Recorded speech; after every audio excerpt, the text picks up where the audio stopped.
So I actually grew up in North Wales. I was born in Manchester, and then I grew up in North Wales. I spent most of my time in North Wales. Some of the holidays we went over to Switzerland. My mother is Swiss, so we travelled over there, and I was learning a bit of German and then coming back.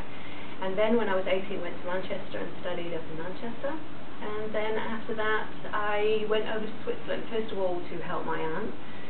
She had had a bit of a problem with an illness. She'd had a stroke, so I went to look after her for about 6 months. And then I got back into the hotel industry, so I began in hotels and cafes and restaurants, learning German and working up through the ranks. And from there I went to the French-speaking part of Switzerland, and I worked over there for 3 years, and that was actually teaching in a school, in the Swiss Hotel Management School called Les Roches, in a place called Crans-Montana, which was absolutely beautiful in the winter time. Fascinating ski resort, fabulous ski resort, so I learned to ski really well. And then after that I was offered a position in China, so I went over to work with the Shangri-La Group in China, and I was there for 3 years. First of all, troubleshooting in one organisation that had some major problems with the staff and with theft and all sorts of things. And that was a really wild place. It was open early in the morning till the weekend, 5 o'clock in the morning. We had a live band, and that just really hummed. And we had, the 5-5 rallies finishing there. We completely drank the hotel dry one night. It was that busy. There were people everywhere. And then from there, having had quite a stressful experience in the hospitality industry, I was looking for something a little bit different. I was offered a position over in New Zealand, and I took the position in New Zealand, and that was in a polytechnic to teach food and beverage. And that actually didn't work out quite so well, but it gave me an opportunity to be in New Zealand. Felt really at home there, really loved the energy there, really loved living there, loved the people, and just so open-hearted and so helpful. And that's when I actually began the journey of hypnosis and hypnotherapy, and I started training and studying. And having completed my studies, I was working with people on a one-on-one basis, and I was feeling I was getting results, but maybe not quite the results I was looking for, not consistent results anyway.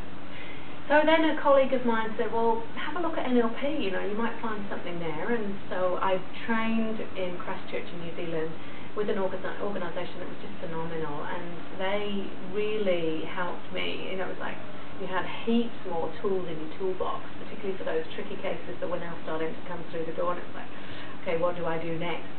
And then my supervisor up in Auckland actually suggested to look at EFT, and he said, you won't believe this technique, it's absolutely unbelievable. It's weird, but it's fantastic. So I said, okay, I'll have a look at it, and I started to use it on myself first of all, and then using it within my family, and starting to get some amazing results and really consistent results, and just being able to really nail the problem and get down to the root cause of what was going on. I was like, wow, that's fantastic. So then I actually integrated all three and combined that within a session, and was getting amazing results, getting referrals from doctors, other psychotherapists, other health practitioners. And then I had more of a calling then to actually start teaching. So a lot more people were then, we want to learn this technique, how do you do that? I said, okay, well, start teaching. So I began teaching in New Zealand, went through the South Island, and then was asked to do some work over in India. So we worked over in India, did some teaching over there. Hong Kong, been 4 times now to Hong Kong. And then did some teaching over in the UK as well. So really starting to spread the word about EFT. And since then, I really felt like I had sort of addressed the mind and the body and the emotions, but I felt that the spirit really was missing. And that's where I began training with the Gaia Sacred Mystery School, and that was to find out a little bit more about how to integrate your spirit, how to work with spirit, and actually how to integrate all three then in a session.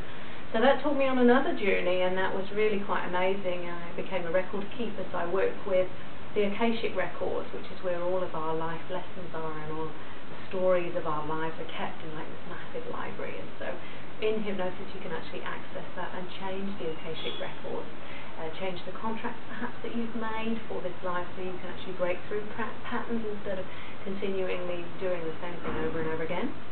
And so now that that's integrated, that's kind of like the whole package. So I look at what's going on with the person on an emotional level, on a physical level, on the mental level, and then look at the spiritual and actually bring them all together and integrate them. So that's me.